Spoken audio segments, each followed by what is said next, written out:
My name is Sam Vaknin, and I'm the author of Malignant Self-Love, Narcissism Revisited. And today, instead of a very large glass of wine, I'm going to have a very small cup of coffee with Minnie Mouse. Here's the thing. I'm not a Russian troll. I'm an Israeli, which possibly is even worse than being a Russian. So I'm an Israeli. I was born and raised in Israel. I studied medicine. I started attending the university, the Technion, Israeli Institute of Technology, at age 9. And over the years, I had brushes with medicine. I'm not licensed to practice, but I had brushes with medicine, the latest of which was I founded the Healthcare Committee in the Republic of Macedonia. I was a founding member of the committee for 2 years. And one of the things we did in this committee was develop epidemiological models. My postgraduate academic degrees are in physics and in philosophy. I'm a professor of psychology in several universities in Russia, in Nigeria, in other countries. And I'm a professor of finance in several countries, including Nigeria and other places. So this is my background, more or less. I am heartbroken to disappoint some of you, but I was not sent by the FSB, which is the successor to the KGB. And I promise, I give you my solemn word, I am not going to interfere in the 2020 elections. Possibly because there are not going to be any. Okay, let's get to business. And the business, of course, is the pandemic. Now, imagine the following. Imagine someone were to put a clock online, and the clock were to show you how many people got infected with the regular flu, with influenza. Any of the influenza viruses. There are quite a few strains competing every year, and they mutate and they change. That's why we need a new vaccine every year. So imagine that someone were to put a clock and to show you how many people get infected, and how many of these get hospitalized, and how many of those hospitalized die. I'm telling you, it would look COVID-19 seem like a walk in the park. Last year, 650,000 people died of flu and its complications, in most cases pneumonia, all over the world, worldwide. That's 650,000 people.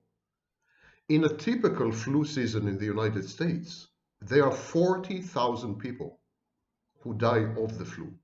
40,000 people. And yes, the flu kills the young and the old, mostly the old, but the young and the old, people without pre-existing conditions and people with comorbidities. So it's very similar in its mortality or fatality profile. It's very similar to COVID-19 because COVID-19 is a member of a family of coronaviruses. These are the viruses that give you as a gift every year, annual gift, of the common cold. Coronaviruses cause the common cold, yes. So if someone were to put a flu clock up there would have been a panic which would have dwarfed the COVID-19 panic. People die. It's a fact of life. It's a welcome fact of life. People should die. People should make place for future generations. Hand the torch, so to speak. People have a productive life. They leave behind a legacy in terms of love, in terms of children, in terms of, I don't know, in my case, books. And then they have to say goodbye. They have to depart this world. And there are various agents that facilitate our departure. COVID-19 is just the latest in an extremely long chain. The chain of being, the chain of dying. Death used to be an integral part of our daily life in the past. But now we have banished death. We don't want to die. We want to remain immortal. So the flu killed last year 650,000 people. That is 9 times higher 9 times higher than what COVID-19 has done hitherto. And you know what? The flu had already killed 4 times as many people this year than COVID-19 in this season. Should COVID-19 prove to be a seasonal virus, it would actually be a very weak seasonal virus. It would have killed will have killed, I'm sorry, 1/4 of flu victims. Anthony Fauci, of celebrity renown, just announced that he thinks that 25% to 50% of the population in the United States is already infected. But if this is the case, the mortality rate, the case fatality rate, is very, very low.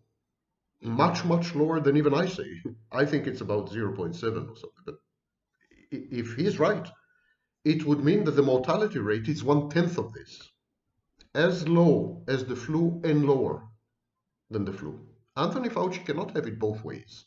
He cannot, on the one hand, warn us that SARS-CoV-2, the virus which causes COVID-19, is much worse than the flu, much more dangerous than the flu, much more transmissible, much more contagious, much more lethal, much more fatal, much more deadly.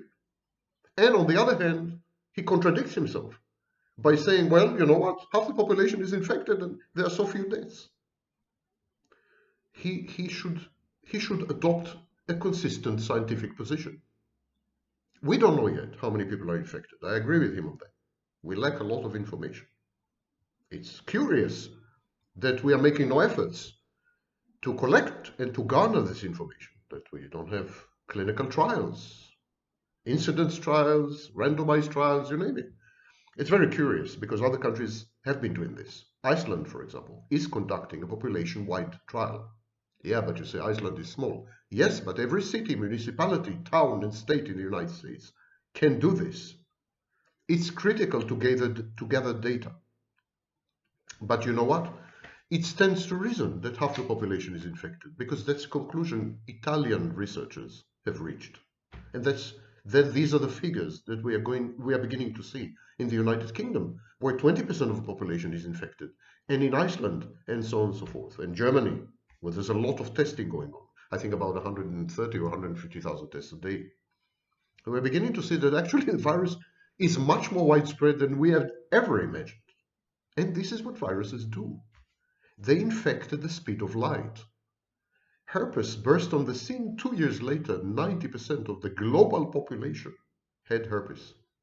Today, HPV, human papillomavirus, is 70–80% of the population.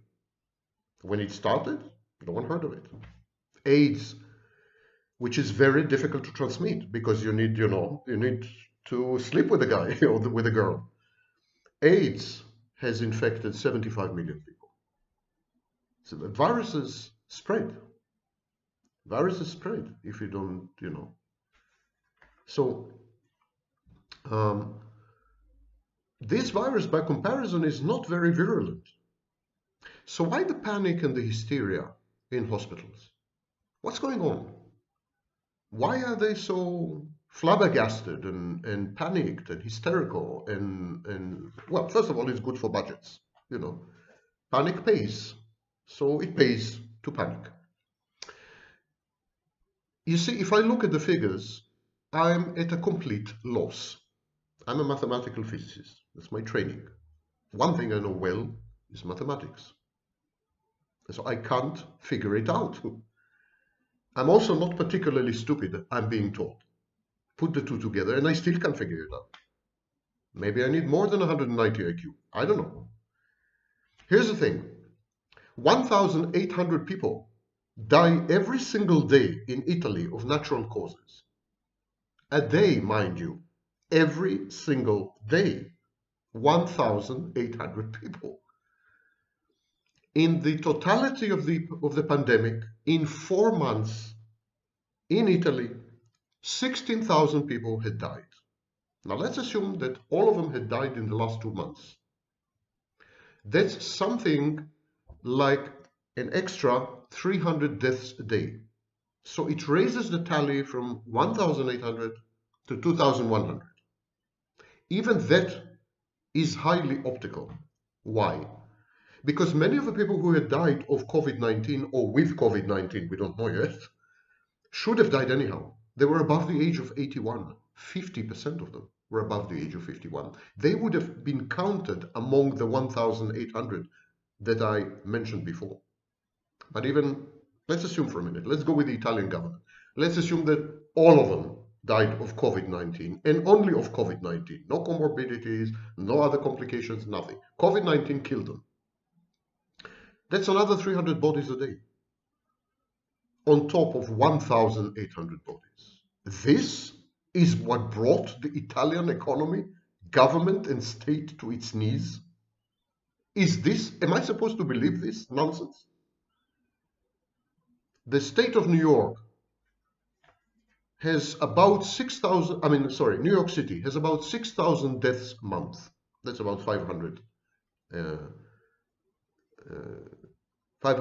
deaths every, more or less, a day. So 6,000 deaths a month, that's 200 deaths a day, 500 deaths on a very, very slow week, about 1,500 to 2,000 deaths in a typical week. This is the range. But the average is 5.8 deaths per 1,000 population. It's about 6,000 deaths. In the entire pandemic until now, which has been raging for almost 2 months in New York, 3,000 people died. 3,000 people died. So that's like another 2 weeks of deaths. Why can't New York cope with it? Why can't we cope with a surge of from 12,000 deaths in 2 months to 15,000 deaths?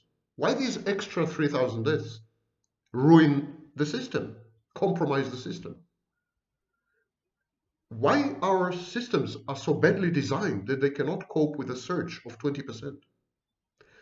Our electrical networks can cope with surges of 400% in demand.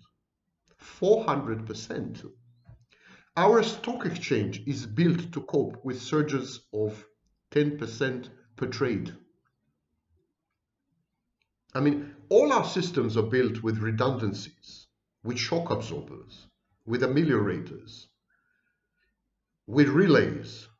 All our systems are built to cope with a surge in phone traffic, with a surge in internet traffic. It's a fact. You're still using the internet, and internet usage is almost doubled.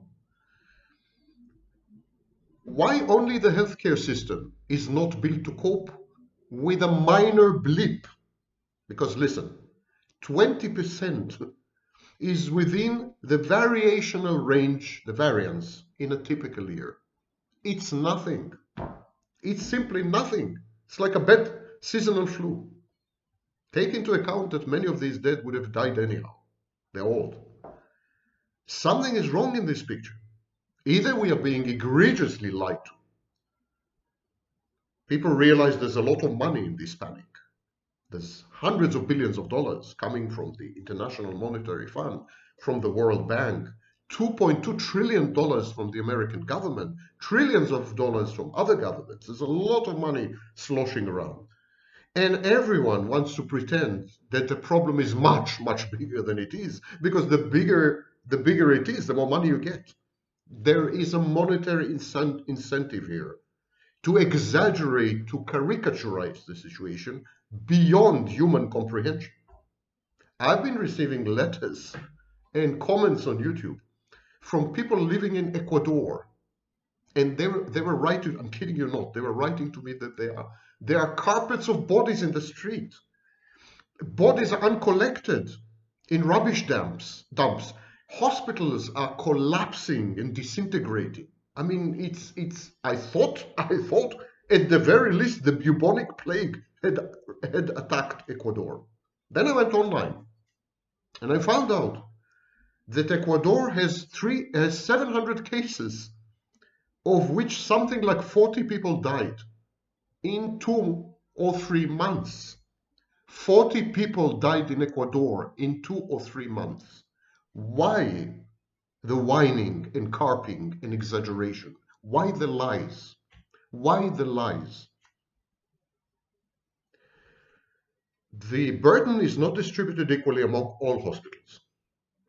Many hospitals, I would venture to say the majority of hospitals, are empty because operations have been cancelled, optional procedures have been cancelled, elective procedures have been cancelled. So many things have been cancelled that people are going to die of not getting treatment for real conditions because of this imaginary COVID-19 attack of the Spider-Man. Most hospitals are in undercapacity. Most hospitals are empty. There are a few, of course, metropolitan hubs, gigantic hospitals that collect patients from entire regions. And these hospitals are badly overburdened. Also hospitals in hotspots, hospitals possibly in New York, hospitals in Lombardy region, northern region in Italy. I mean, undoubtedly there are hotspots, like in Paris, like in northern Italy, like in New York nowadays, perhaps Illinois. There are hotspots. And within these hotspots, the bigger hospitals, and even I would say the medium-sized hospitals, obviously they're burdened. They lack equipment, they lack PPE, protective garb for the personnel, they lack medical supplies. They should be helped, of course. But it is not a system-wide situation. It's a lie, it's a deception to pretend that this is a system-wide situation. The virus is already 5 months old. That's it. It's reaching its peak. It has peaked out in Italy. It has peaked out in Spain. It is peaking out in the United Kingdom, although it doesn't look like it. It's peaking out everywhere, with one exception, the United States, because it started late there. In 2 weeks, it will peak in the United States. Why is it peaking? Social distancing? I don't think so. I think the majority of the population is anyhow infected. It's peaking because viruses, any virologist will tell you, that viruses have a life cycle. They are self-limiting, and they very often mutate in ways which are detrimental, which render them less virulent, less fatal. This is exactly what happened with SARS. SARS destroyed itself. No one destroyed SARS. SARS self-destroyed. Same happened with MERS. MERS, another virus, self-destroyed. We are very lucky that viruses are self-limiting. They maintain a delicate balance with their hosts. They don't kill all the hosts. They don't spread too wildly. Nature takes care of it. No one is quite sure why. People ask me, what, viruses are intelligent, they're sentient, they know what they're doing? Of course not. Nature has these checks and balances, and we are only at the very beginning of understanding them. That's the science of ecology. And that's what environmentalists are worried about. We are unsettling these inbuilt, hardwired mechanisms. But viruses have them. It's a fact. Had it not been a fact, we would have all been dead long ago. It's a problem. This panic is a problem. As we are killing people. It's not only about the economy. Oh, the economy is stupid. We are killing people. We are killing people by not giving them medical treatment that they require. We are killing people by isolating them socially. We are killing people by creating mental health disorders, domestic violence. I mean, people are already shooting, killing their families. We are killing people. This is an abnormal, not natural environment that we are putting people in. One indication that COVID-19 may actually be a flu-like virus is the fact that it hops, it jumps from one species to another. In one of my videos, I said that sooner or later, SARS-CoV variant 2 will jump to pets, to cats and dogs. Cats, more likely.